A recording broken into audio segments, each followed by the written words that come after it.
জামানা আর আমার দাদার জামানা এক না। আমি আমার দাদার থেকে মিনিমাম 100 বছর পরে দুনিয়াতে আসছি। এই 100 বছরে যত ফিতনা সব আমাকে ঘিরে ধরেছে। ফিতনার কারণে জান্নাতের রাস্তা আমার জন্য কঠিন, আর তার জামানায় ফিতনা না থাকার কারণে জান্নাতের রাস্তা তার জন্য সহজ ছিল। এই জন্য আস-সাবিকুন আস-সাবিকুন উলাইকাল মুকাররাবুন ফি জান্নাতিন নাঈম সুল্লাতুম মিনাল আউয়ালিনা ওয়া কালিলুম মিনাল আখিরিন। সারা জমিনের মধ্যে আল্লাহ পাক রব্বুল আলামিন ইমানদারদেরকে একটা ইমানের মজা দিয়েছেন। যেই বান্দা 24 ঘন্টা জিকির আজকার করে ওই বান্দার দিলের মধ্যে ইমানের মজা লাগে কি লাগে না? জিকিরের আলাদা একটা মজা আছে না নাই? নামাজের মজা আছে, জিকিরের মজা আছে। চোরে চুরি করে মজা পায়, যার কারণে চুরি করে। ডাকাত ডাকাতি করে মজা পায়, যার কারণে ডাকাতি করে। যুবকরা গান শুনে মজা পায়, যার কারণে গান শুনে। যুবকরা নারী দেখে মজা পায়, যার কারণে নারীর দিকে তাকায়। আর আল্লাহওয়ালা বুজুর্গ তার জিব্বা দিয়া মাওলার জিকিরের মজা পায়, যার কারণে জিকির খায়। 24টা ঘন্টা বান্দা জবান দিয়া জিকির করে আল্লাহ আল্লাহ আল্লাহ। এ মুসলমান, এই জন্য আল্লাহ পাক রব্বুল আলামিন বলে, বান্দা ইমানদার, প্রত্যেকটা মুসলমানের অন্তরের মধ্যে গুনাহের দাগ যদি কোনো ইমানদার বান্দা দূর করতে চায়, ওই বান্দার জন্য আমি আল্লাহ পাক একটা ফর্মুলা দিয়ে দিলাম। বান্দা যত আল্লাহর নাম নিবে, বান্দা আল্লাহর নাম নেওয়ার সাথে সাথে কলব থেকে অন্ধকার কালো দাগগুলো দূর হয়ে যাবে। সুবহানাল্লাহ। আল্লাহ বলেন, বান্দা গুনাহ হয়ে গেল, টেনশনের কারণ নাই। আমি আল্লাহ পাক তোমাকে ঘোষণা করলাম, গভীর রাতে গুনাহ করলা, জেনে গুনাহ করলা, না জেনে গুনাহ করলা, কোনো টেনশন নাই, হতাশ হওয়ার কোনো দরকার নাই। লা তাকুনাতু মির রাহমাতিল্লাহ ইন্নাল্লাহা ইয়াগফিরুয যুনুবা জামিআ। আমার আল্লাহ পাক রব্বুল আলামিন সুন্দর করে বান্দাকে ডাক দিয়া বললেন, হে ইমানদার, আমি আল্লাহর রহমত থেকে নিরাশ হয়ো না, কারণ তিনি বান্দার সব গুনাহ মাফ করতে পারে। বান্দা গুনাহ হয়ে গেল, আল্লাহ পাক রব্বুল আলামিনের কাছে যাওয়া দরকার আছে না নাই? আমিও গুনাহ করছি, আল্লাহর কসম, আমার গুনাহ যদি আপনাদের সামনে প্রকাশ হয়ে যাইতো, আমি আপনাদের সামনে আলোচনা করার সাহস পাইতাম না। একটা সন্তানের গুনাহ যদি বাবার সামনে প্রকাশ পেয়ে যাইতো, সন্তান বাবার সামনে দাঁড়ানোর সাহস পেত না। আর বাবার গুনাহ যদি সন্তানের সামনে প্রকাশ পেয়ে যাইতো, বাবা কোনোদিন সন্তানের কাছে মুখও দেখাইতে পারতো না। যে রব্বুল আলামিন দুনিয়ার জমিনে এত গুনাহ করার পর আপনার আমার গুনাহটাকে গোপন রাখে, তার চাইতে উত্তম বন্ধু আর জমিনে কেউ হতে পারে না। ঠিক না? আপনি যাকে বন্ধু বানাইছেন, সে আপনাকে ছেড়ে পলায় চলে গেছে। আপনি 16 বছর তাকে সার্ভিস দিয়েছেন, তা আপনার নেয় নাই। এই জন্য আপনি কখনো গেঞ্জি পরে কখনো লুঙ্গি পরে ধরা খান। কিন্তু যে মালিককে ডাকবেন, ওই মালিক গভীর রাতে আপনাকে ছেড়ে দিবেন। আলামিন মুস্তাগফির, এমন কোন চালেও আছো, চাও আমি দেওয়ার জন্য আসমানে এসে বসে আছি। এটা আল্লাহর কাজ। এই জন্য আল্লাহ পাক ডাক দিয়া বলেন, আলা ইন্না আউলিয়া আল্লাহ, আলা ইন্না আউলিয়া আল্লাহ লা খাউফুন আলাইহিম ওয়ালা হুম ইয়াহজানুন। মনে রাখবা, যারা আল্লাহর বন্ধু, দুনিয়ার সব বান্দাদারে ভুলতে পারে, আমি আল্লাহ ভুলি নাই। দুনিয়াতেও তার ভয় নাই, আখিরাতেও জাহান্নামের কোনো টেনশন নাই। সুবহানাল্লাহ। তুমি পারো করতে মোচন অভাব দুঃখী লোকের, তুমি পরম মুক্তিদাতা মালিকে জগতের। তুমি পারো করতে মোচন অভাব দুঃখী লোকের, তুমি পরম মুক্তিদাতা মালিকে জগতের। তোমার কাছে চাই যে পানা আমরা প্রতিদিন, তোমার দয়ায় পূর্ণ আমার সারা নিশিদিন। আল্লাহ তুমি দয়ার সাগর, আল্লাহ তুমি দয়ার সাগর, রহমানুর রহিম। তোমার দয়ায় পূর্ণ আমার সারা নিশিদিন। দয়াবানকে রাতেও ডাকে, যখন ডাকে আল্লাহ পাক বলে আমি আছি। কিন্তু এলাকার চেয়ারম্যান, মেম্বার, এমপি, মন্ত্রীকে আপনারা অনেক দেখেছেন, রাত 2টার দিকে গেলে কথা শুনবে সুযোগই নাই, ঘুমে বিভোর। আল্লাহ পাক ঘুমায়? হ্যাঁ, তন্দ্রাচ্ছন্ন হয়? আরে মিয়া, এলাকার চেয়ারম্যান না থাকলে এলাকা চলে, মেম্বার নাই এলাকা চলবে। আরে রাষ্ট্রের সরকারই তো নাই, তাও তো চলতেছে রাষ্ট্র। প্রধানমন্ত্রীও তো নাই এখন, তাও তো চলতেছে। যেই দুনিয়ায় রাষ্ট্রের সরকার না থাকলে রাষ্ট্র চলে, এলাকার চেয়ারম্যান না থাকলে এলাকা চলে, মেম্বার না থাকলে এলাকা চলে, আল্লাহ পাক এমন একজন যিনি ঘুমে নেই, একটু তন্দ্রাচ্ছন্ন হইলেও দুনিয়া চলতে পারে না। তার ছাড়া দুনিয়া বরবাদ, অচল। এই জন্য আল্লাহ পাক রব্বুল আলামিন বলে, বান্দা কখন ডাকবা ডাকো। আমি আল্লাহ পাক রব্বুল আলামিন বলে দিলাম, গুনাহ যদি হয়ে যায় আমি আল্লাহ পাক তোমাকে সুন্দর করে জানাই দিলাম, ফাকুল তুস্তাগফিরু রাব্বাকুম ইন্নাহু কানা গফফারা। ইস্তিগফার করো তোমাদের রবের কাছে, নিশ্চয়ই তিনি আল্লাহ তোমাদেরকে ক্ষমা করে দিবেন। সুবহানাল্লাহ।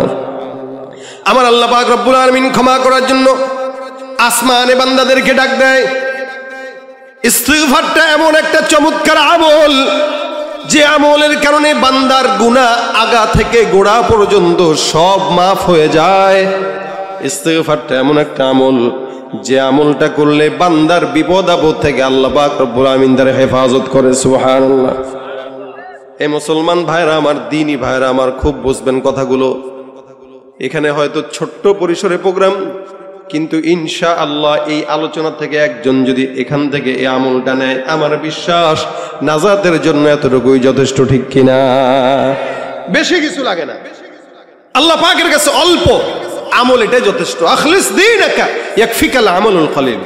রাসূল বলেন, তোমার অল্প আমল হোক, কিন্তু দিনটা সহি থাকুক, ঈমানটা সহি থাকুক, যথেষ্ট নাজাতের জন্য। আর কিচ্ছু দরকার নেই। হাসান আল বসরি রাহমাতুল্লাহ আলাইহি নাম শুনছেন তো আপনারা? হাসান বসরি, হাসান বসরি বসরার বহুত বড় বুজুর্গ। হাসান আল বসরি রাহমাতুল্লাহ আলাইহির জামানার ঘটনা। উনি একদিন এমন করে আলোচনা করতেছেন ভক্তবৃন্দদেরকে নিয়ে। হঠাৎ করে আল্লাহ পাক রব্বুল আলামিনের এই বান্দার কাছে একজন বান্দা দূর থেকে আসলো। হাসান বসরির কাছে একজন এসে ডাক দিয়া বলতেছে, হুজুর, আমার তো অনেক গুনাহ হয়ে গেছে, 24 ঘন্টা আমি গুনাহ করি। গুনাহ জেনার গুনাহ, চুরির গুনাহ, এমন কোন গুনাহ নাই যেই গুনাহটা আমি করি নাই। হাসান বসরিকে বলতেছে, এমন কোন গুনাহ নাই যেই গুনাহটা আমি করি নাই। সুতরাং এমন একটা আমল শিখায়া দেন, যে আমলটার কারণে আল্লাহ পাক আমারে ক্ষমা করে দিবে। হাসান আল বসরি রাহমাতুল্লাহ আলাইহি ডাক দেয়া বলে, যাও যাও, বেশি বেশি ইস্তিগফার আদায় করো। লোকটা বাসায় চলে যায় ইস্তিগফার জবানে নিয়া। আবার কিছুক্ষণ পর আরেকজন আসে, সামনে এসে ডাক দেয়া বলে, হুজুর, আমি এলাকার মধ্যে দুর্ভিক্ষ চলতেছে, বৃষ্টি নাই। এমন অবস্থা, বৃষ্টি না থাকার কারণে ফসলের মধ্যে ফসল হয় না, ফল হয় না। এমন একটা আমল শিখায় দেন, যে আমলের কারণে আল্লাহ পাক রব্বুল আলামিন আসমান থেকে বৃষ্টি দিবে। হাসান বসরি ডাক দিয়ে বলে, যাও যাও, বেশি বেশি ইস্তিগফার করো। কি করবে? ইস্তিগফার। প্রথম ব্যক্তি কি নিয়ে আসছিল? গুনাহ বেশি, গুনাহ বেশি। আমল শিখায় দেন, কি বলছে? ইস্তিগফার বলে। দ্বিতীয় ব্যক্তি কি নিয়ে আসছে? বৃষ্টি নাই। কি নাই? বৃষ্টি নাই। আমল কি? ইস্তিগফার। তৃতীয় ব্যক্তি আসলো, ডাক দিয়া বলে, হুজুর, আমার মাল সম্পদ নাই, ব্যবসায় বরকত নাই, বিশাল অভাবের মধ্যে আছি, এমন একটা আমল শিখায় দেন, যে আমলটার কারণে আল্লাহ পাক আমাকে ব্যবসায় বারাকা দিবে, সম্পদ বাড়ায় দিবে। এবার হাসান বসরি কয়, যাও যাও, আজকে থেকে নিয়ে লাগাতার ইস্তিগফারের আমল করো। সুবহানাল্লাহ। তৃতীয় ব্যক্তি যিনি আসলেন, ইনিও একই আমল, একটাই, কিন্তু উনার সমস্যা কি? টাকা নাই, সম্পদ নেই। আবার ওনারা থাকায় দেখে চতুর্থ আরেকজন ব্যক্তি হঠাৎ করে ঢুকলো হুজুরের কাছে, এসে বলতেছে, বিয়ে করলাম, সন্তান হয় না, বাচ্চা কাচ্চা নাই, এমন একটা আমল শিখা দেন, যে আমলের কারণে আল্লাহ পাক রব্বুল আলামিন বাচ্চা দিবে। হাসান বসরি ডাক দেয়া কয়, বাচ্চা নাই, বিবি আছে? বলে, হ্যাঁ বিবি আছে। বিবি থাকবে, বাচ্চা হবে না, এটা হতে পারে না। যাও যাও, ঘরের মধ্যে যায় এই বিবিকেও ইস্তিগফারের আমল শিখায় দাও, তুমি ইস্তিগফার আদায় করো। সুবহানাল্লাহ। একই আওয়াজ, একই কথা, একই আমল সব মানুষকে। বাচ্চা নাই, বিবি শিখায় দাও যেন ইস্তিগফার করে। আমাদের দেশে তো বাচ্চা না হইলে বাবার কাছে যায়, হাজার কাছে যায়, জায়গা বাবা গো সন্তান দেন। আরে বাবা যদি কথা বলতে পারতো তো বাবা বলতো, আমার নিজেরই তো সন্তান ছিল না, তোরে দিমু কি? বাবা গো আমার সুস্থতা দান করেন। বাবা যদি সতা বলতে পারতো, কবর থেকে বলতো আমার নিজের তো ক্যান্সার হয়ে মৃত্যুবরণ হয়েছে, তোরে কি সুস্থ বানাবো, ঠিক কিনা জোরে কর। পীরগিরিয়ার মাজার পূজা চলছে দেশটা জুড়িয়া, শিরকি আর ভণ্ডামিতে দেশটা গেছে ভরিয়া। গাজার কলকিটান মারিয়া, গাজার কলকিটান মারিয়া দেখায় খাজার শান। ওরা শিক্ষিত শয়তান, ওরা শিক্ষিত শয়তান, ওরা শিক্ষিত শয়তান, ওরা শিক্ষিত শয়তান। যাবো কার কাছে বলেন, জোরে বলেন। সন্তান দেনেওয়ালা কে? সম্পদ দেনেওয়ালা কে? বাবার কাছে গেছে, বাবা কয় ঠিক আছে বিবিকে আমাদের কাছে 3 দিনের ইতিকাফে রেখে যাও। বিবিরে যদি বাবার কাছে 3 দিনের ইতিকাফে রাখেন, বুঝলেন বিবি আর আমনেন নাই, বাবার হয়ে গেছে।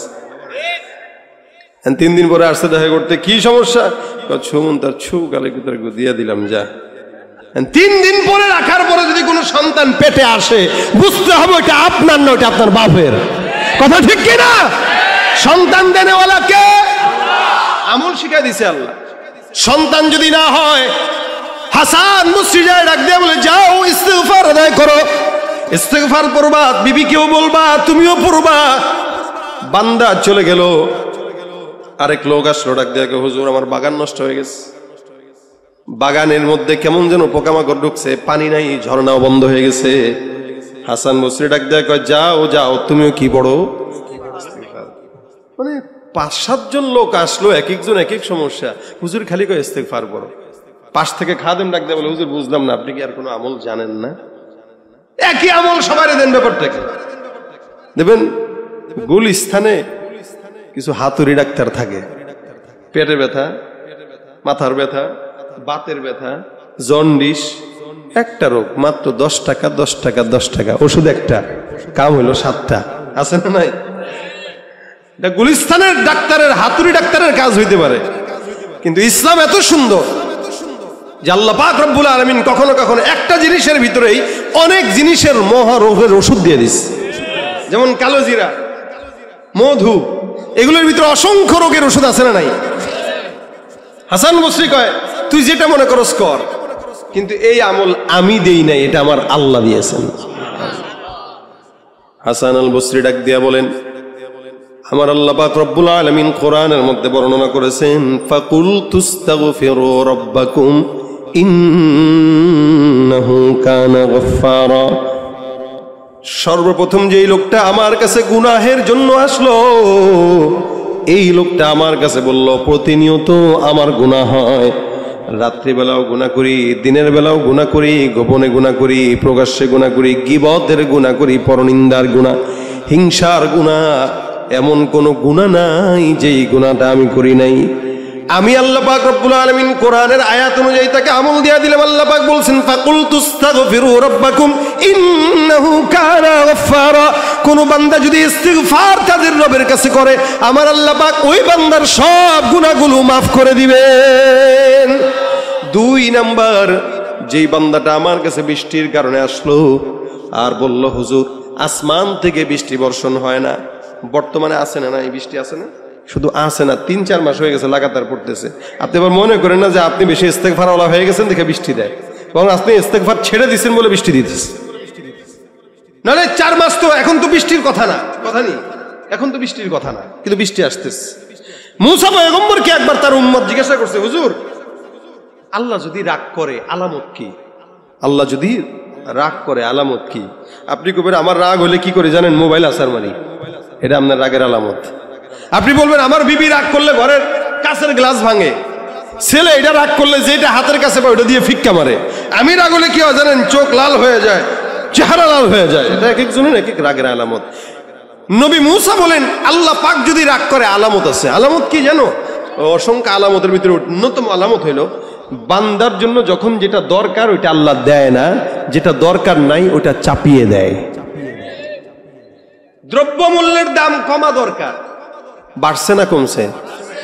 তার মানে এটা দরকার ছিল না, কিন্তু এটাই আল্লাহ চাপায় দিচ্ছে। এখন দরকার ছিল শীতের, কিন্তু এটা দিচ্ছেন না। বৃষ্টির দরকার নাই, এটা চাপায় দিতেছেন। বলেন তো দুনিয়ার কোন বাপের বেটার সামর্থ্য আছে বৃষ্টি বন্ধ করার? আমেরিকার সামর্থ্য আছে, ইন্ডিয়ার সামর্থ্য আছে, সব সবগুলো ডেকে নিয়ে আসেন না, একসঙ্গে হইলেও তো পারবে না একদিনের বৃষ্টি বন্ধ করতে। দুবাইতে বৃষ্টি, কৃত্রিম বৃষ্টি চালু করছিল গত বছর, মনে আসেনি আপনাদের? কৃত্রিম বৃষ্টি আনার চেষ্টা করছিল। আল্লাহ কয় তোরা বৃষ্টি আনবি, কতটুক বৃষ্টি আনবি দেখি আন।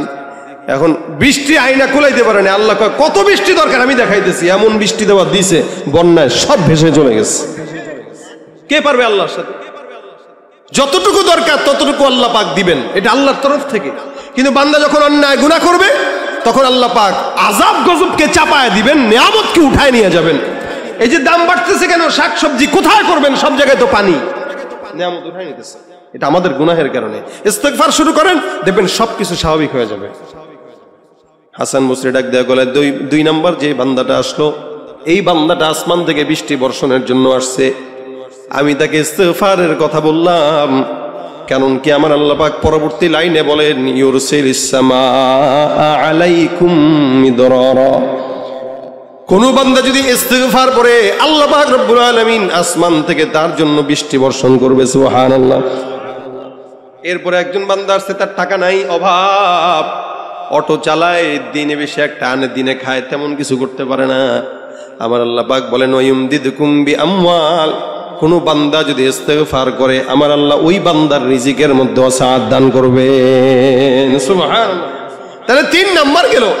4 নাম্বার, এক বান্দা বাচ্চা নাই, সন্তানের জন্য আমার আল্লাহ সেটাও বলছেন ওয়ায়ুমদিদকুম বিআমওয়ালিন ওয়া বানিন। কোন ইমানদার বান্দা যদি বেশি বেশি ইস্তেগফার আদায় করে আমার আল্লাহ পাক রব্বুল আলামিন ওই বান্দাকে সন্তান দিয়া ভরপুর করে দিবেন। সুবহানাল্লাহ। এখন তো সন্তান নিতেই চায় না, হবে কি আর? 2টি সন্তানের বেশি নয়, কদিন পরে কবে একটা দরকার নেই, পুরোপুরি থাক, কি ঠিক না? জন্ম নিয়ন্ত্রণ করা এগুলো হারাম। এলে ইহুদি নাসারাদের চক্রান্ত। ওরা কিন্তু ইচ্ছা মতো নেয়, একসাথে 5টা 7টা 8টা 10টা। মুসলমানদেরকে বলে না 2টা নিস, বেশি নিস না, কারণ এরা জানে এদের সংখ্যা বেশি হইলে আমাদেরকে কি লায়া হতায় লইব। এজন্য এলাকার ভিতরে দেখবেন যারা 10 ভাই, এদের একটা পাওয়ার আছে আলাদা। আমার কয়টা ভাই জানো? 10 ভাই, ওই একটা বাপরে বাপ, হিসাব করে কথা বলিস। আমার বাবারা ছিল 10 ভাই, আমরা 4 ভাই বোন। এইভাবে কমে না, দিন দিন কমতেছে। এখন তো সিজার ছাড়া বাচ্চাই হয় না, আর সিজার হওয়া মানে 2টার বেশি না, সর্বোচ্চ 3টা। 3টার পরে মহিলারা খুঁজে পাওয়া যায় না। বাবা চিন্তা করে আমার বউ দরকার, বাচ্চার চাইতে বেশি। এজন্য পেটে বাচ্চা আসলেই হাসপাতালে চলে যায়, ওখানে গেলে এমন মেডিসিন দেয় যে অটোমেটিক সিজার ছাড়া কোনো উপায় আর নাই। এগুলো হচ্ছে একটা আলাদা চক্রান্ত। এই জন্য দোয়া করবেন, আল্লাহ তুমি আমার বিবিকে নরমালে সন্তান দাও। যত সন্তান হবে রাসূল বলেছেন আমি আমার এই উম্মত গুলারে নিয়ে কিয়ামতের ময়দানে আল্লাহর কাছে গর্ব করে বলবো, আল্লাহ দেখছেন কত উম্মত আমার। সুবহানাল্লাহ। এই জন্য কারো যদি সন্তান দরকার হয় যাবে কার কাছে? কি পড়বে? ইস্তিগফার। ওয়ায়ুমদিদকুম বিআমওয়ালিন ওয়া বানিনা ওয়া ইয়াজআল লাকুম জান্নাতিন ওয়া ইয়াজআল লাকুম আনহারা। ওই যে তারপরে যে বান্দাটা এসে বলছিল হুজুর আমার বাগান নষ্ট হয়ে গেছে, আমার বাগানের মধ্যে যে ঝর্ণা ছিল ঝর্ণাও নষ্ট হয়ে গেছে। আল্লাহ পাক বলেন তোমাদের জন্য জান্নাত দেওয়া হবে, অর্থাৎ জান্নাত দুনিয়ার জান্নাত হবে, আখিরাতের জান্নাত হবে। দুনিয়ার জান্নাতেও বাগানের মধ্যে নহর থাকবে, আবার আখিরাতেও যদি যাও ইস্তেগফারের কারণে তোমার জান্নাতের মধ্যে আল্লাহ নহর প্রবাহিত করে দিবে। সুবহানাল্লাহ। জান্নাত চাই কি চাই না? জান্নাত চির সুখেরি ঘর, জান্নাত চির সুখেরি ঘর। ওগো জানতে যদি তুমি মায়া ঘেরা রঙিন পৃথিবী, নয়তো সুখের খনি। জান্নাত পাওয়ার সহজ পথ তো শহীদি মরণ। জান্নাত পাওয়ার সহজ পথ তো শহীদি মরণ। শহীদ হলে খুদার রাহে, শহীদ হলে খুদার রাহে, তবে জান্নাত পাবে তুমি মায়া ঘেরা রঙিন পৃথিবী, নয়তো সুখের খনি। আল্লাহু আকবার। জান্নাতে পাবে তুমি মহান প্রভু আল্লাহর দিদার, জান্নাতে আরো পাবে তুমি নাজ নেয়ামত পর, জান্নাতে পাবে তুমি হুর গিলমান যাচবে, জান্নাতের সব নেয়ামত তোমায় স্বাগতম জানাবে। শর্ত একটাই তোমাকে দিতে হবে কুরবানি, শর্ত একটাই তোমাকে দিতে হবে কুরবানি, করতে পারো তুমি যদি, করতে পারো তুমি যদি সেই আল্লাহর গোলামি, মায়া ঘেরা রঙিন পৃথিবী নয় তো সুখের খনি। আল্লাহ আমাদের সকলকে জান্নাত দান করুক, যারা বলেন আমিন। রাসূল বলেছেন এই জন্য ইস্তিগফারটা এত বড় আমল। আল্লাহর হাবিব বলেন মান লাজিমাল ইস্তিগফার জাআলাল্লাহু লাহু মিন কুল্লি হাম্মিন ফারজা ওয়া মিন কুল্লি দিকিন মাখরাজা ওয়া ইয়ারযুকুহু মিন হাইথু লা ইয়াহতাসিব। রাসূল বলেন কেউ যদি তার জিন্দেগিকে, শুনেন, কেউ যদি তার জিন্দেগিতে ইস্তিগফারটাকে লাজেম বানায় নেয়, জরুরি বানায় নেয়, আল্লাহ পাক ওই বান্দার সব প্রকার চিন্তা, দুশ্চিন্তা, বিপদ থেকে আল্লাহ তারে মুক্তি দিবেন। সুবহানাল্লাহ। যত প্রকার দুশ্চিন্তা আছে, ঝামেলা আছে, বিপদ, মামলা মোকদ্দমা, এগুলোও দূর হয়ে যাবে। আমল কোনটা? ইস্তিগফার। মিন কুল্লি হাম্মিন ফারজ। যত প্রকার দুশ্চিন্তা আছে, মামলা মোকদ্দমা বলেন, ব্যবসা বলেন, রাজনৈতিক বলেন, অন্যান্য আনুষঙ্গিক বলেন, সব প্রকার দুশ্চিন্তার আসানকারী আমল হইল ইস্তিগফার। মান লাজিমাল ইস্তিগফার। অবশ্যই ইস্তিগফারকে লাজিম বানাইতে হবে। 2 নম্বর, সমস্ত প্রকার কণ্টক রাস্তা যেগুলো আছে, কাঁটাযুক্ত রাস্তা, কঠিন রাস্তা, আল্লাহ পাক দূর করে দিবেন। এরপরে কি? ওয়ারযুকুহু মিন হাইথু লা ইয়াহতাসিব। এমন জায়গা থেকে রিজিকের ফয়সালা করবে কল্পনাও করতে পারবেন না, কল্পনাও করতে পারবেন না। অর্থাৎ রিজিকের ওসাত দান করবেন। আমল কি? ইস্তিগফার। এজন্য হাতের কাজ আছে, পায়ের কাজ আছে, জবানের তো কাজ থাকে না। জবানের একটা কাজ বানায় নেব, আস্তাগফিরুল্লাহ বলেন, আস্তাগফিরুল্লাহ। এতটুকু হাদিসে আসছে আস্তাগফিরুল্লাহ রাব্বি মিন কুল্লি যামবি ওয়া আতুবু ইলাইহি। এতটুকু যদি পড়তে না পারেন, শুধু ইস্তিগফার, আস্তাগফিরুল্লাহ আস্তাগফিরুল্লাহ আস্তাগফিরুল্লাহ। একসাথে 10 জন বসে আছেন, কেউ গীবত করতেছে, আপনি জোরে বলে ফেলবেন আস্তাগফিরুল্লাহ। এখন পাশ থেকে আরেকজন বলবে দেখছুনি ভিজা দরবেশ, আমরা একটা আলোচনা করতেছি, হ্যাঁ আস্তাগফিরুল্লাহ কয়। এবার তুই তো আলোচনা না, তুই তো বেটা আলু চনা করতেছিস, আলু চনা, বুঝেন না? গরুর সোনা যে আছে না, এই সোনার আলোচনা করি আর কি। আমরা গীবত শেখায়ত করে নিজের যত আমল আছে নষ্ট করি। আর একজন ইস্তেগফার করলে এটা দোষ দিয়ে ভিজা দরবেশ, ইস্তেগফার করতেছ, আমল মনে হয় আমরা করি না, জিকির মনে হয় আমিও করি না, হে একাই করে। তুই জিকির করলে আরেকজন জিকির করলে তো ভালো লাগবে, খারাপ লাগে কেন? তুই যদি জিকির করতে, ইস্তেগফার করতে, আরেকজন জিকিরওয়ালা দেখলে তোর দিলে শান্তি লাগতো। যেটা আরেকজন জিকিরওয়ালা দেখার পরে খারাপ লাগতেছে, টিটকারি করতেছস, তার মানে তুই জিকির করস না, তুই জিকিরের নামে ভণ্ডামি করস, শয়তানি করস। এজন্য 10 জন একসঙ্গে বসলেন, গীবত হইল, ইস্তেগফার করবেন। হয়তো একজন আপনার পাশে আপনার ইস্তেগফার শুনে সেও ইস্তেগফার করলো। আজীবন কি গুনাহ করব আমরা? মানুষ তো হইতে হবে, জান্নাতের রাস্তায় তো চলতে হবে, এই যে গুনাহ তো হবেই। বাস বসে আছি, বাজার করতেছি, ব্যবসায় বসে আছি, গাড়ি চালাইতেছি, আস্তাগফিরুল্লাহ আস্তাগফিরুল্লাহ আস্তাগফিরুল্লাহ আস্তাগফিরুল্লাহ। বিবিকে শিখাই দিবেন, মাকে শিখাই দিবেন, সন্তানকে শিখাই দিবেন। ঘরের ভিতরে ঢুকবেন, ইস্তেগফার করবেন, বেরোবেন, ইস্তেগফার করবেন। বাচ্চাদের সামনে বেশি বেশি ইস্তেগফার করবেন, তাহলে বাচ্চা বুঝবে যে আমার বাবা সবসময় ইস্তেগফার করে। এটা এমন একটা আমল ভাই, হার বিপদে আপনাকে আসান করবে। আপনি বড় লোক হতে চান কিনা বলেন তো? এই দুনিয়াতে সবাই তো বড় লোক হতে চায়, চায় না? সবাই চায়, কিন্তু পারবেন হইতে? যতটুকু দরকার ততটুকুই থাকবে। হ্যাঁ, দুনিয়ার হাইসিয়াত আমরা বড় লোক, কেউ ধনী কেউ গরিব, কিন্তু আল্লাহর হাইসিয়াত কি? ওয়া আনতুমুল ফুকারা ইলাল্লাহ, তোমরা সব আল্লাহর কাছে ফকিন্নি। কে বলছে এটা? আমরা সবাই আল্লাহর কাছে ফকিন্নি। এরপরেও কেউ যদি অসাত লাগে, অসাত থাকবে কেন? অসাত যদি থাকে রিজিকের, তাহলে আমি মাদ্রাসায় দান করতে পারবো। আজকের মাদ্রাসা আর আপনারা টাকা দেন না, কি লেগে দেন না? গরিব হুজুর, গরিব, গরিব বলে টাকা দেন না। এই জন্য আল্লাহর কাছে চাবেন, ইস্তেগফার করেন, আল্লাহ সন্তান সম্পদ দাও। সম্পদ দিলে যেন মসজিদ মাদ্রাসায় দান করতে পারি হাত খুলে, এই জন্য সম্পদ দরকার।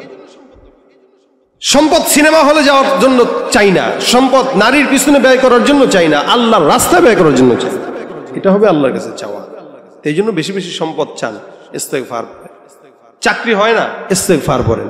বিবি কথা শুনে না, ইস্তেগফার পড়েন।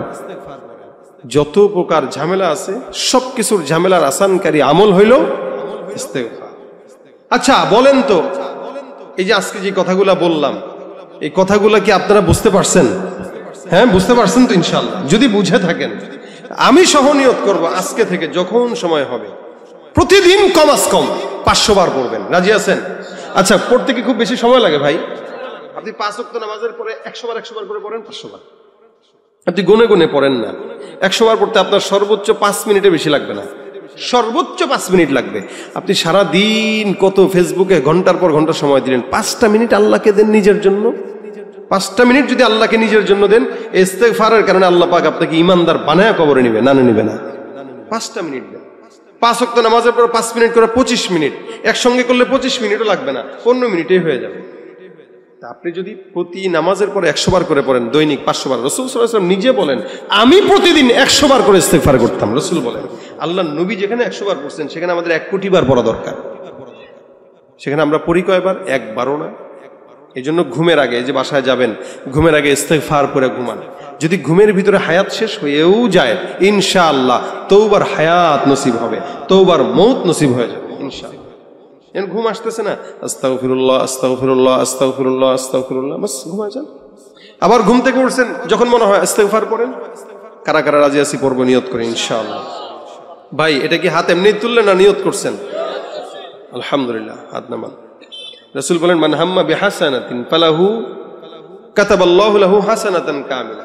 রাসূল বলেন, এই যে নিয়তটা করলেন না, আপনার হাতটা তুললেন যে, আল্লাহর নবী বলেন, কেউ যদি নিয়ত করে ভালো কোনো কাজের, তো আল্লাহ পাক রব্বুল আলামিন তার নিয়তের বরকতেই তাকে একটা সওয়াব লিখে দিবেন। এই যে আপনারা নিয়ত করে হাতটা উঠাইলেন, যে এই নিয়তের বরকতেই আল্লাহ পাক রব্বুল আলামিন আপনাদেরকে একটা নেকি অলরেডি দিয়ে দিয়েছেন। সুবহানাল্লাহ। আপনারা যদিও পড়েন নাই, কিন্তু নিয়ত করার কারণে একটা নেকি হয়ে গেছে। যদি পড়েন তাহলে কি হবে? বলে, তাহলে তাকে 10 গুণ থেকে 700 গুণ পর্যন্ত বেশি সওয়াব দান করবেন। সুবহানাল্লাহ, আলহামদুলিল্লাহ। তাহলে প্রত্যেকটা নিয়তেও আল্লাহ পাকের পক্ষ থেকে আমাদের জন্য ইনাম আছে, আবার যদি পালন করি তাহলেও পুরস্কার আছে। আল্লাহ যেন আজকের এই মাহফিল থেকে 10 জন যদি এই নিয়তটা করে, আমার বিশ্বাস আজকের এই মাহফিল কামিয়াব। এই জন্য শেষমেশ আমরা সবাই নিয়ত করব, যতক্ষণ সময় আছে হাতে, মুখে, জবানে ইস্তেগফার পড়ব। অল্প শব্দ, ছোট্ট শব্দ, গাল ব্যথাও হবে না, কষ্টও লাগবে না। আল্লাহ আমি বলনেওয়ালাকে আগে আমল করার তৌফিক দিক, তারপরে আপনাদেরকে দেব। শেষমেশ আপনাদের কাছে বলি, এই মাদ্রাসা আপনাদের জন্য এই এলাকায় একটা রহমত। এখানে দ্বীনি প্রতিষ্ঠান, বাচ্চারা পড়ে, আপনাদের ছেলেরা পড়ে, আপনাদের সন্তানরাই পড়ে। আপনাদের শেষমেশ যদি কেউ এরকম থাকেন, গুনাহ মাফের জন্য আল্লাহর কাছে কিছু সদকা করবেন।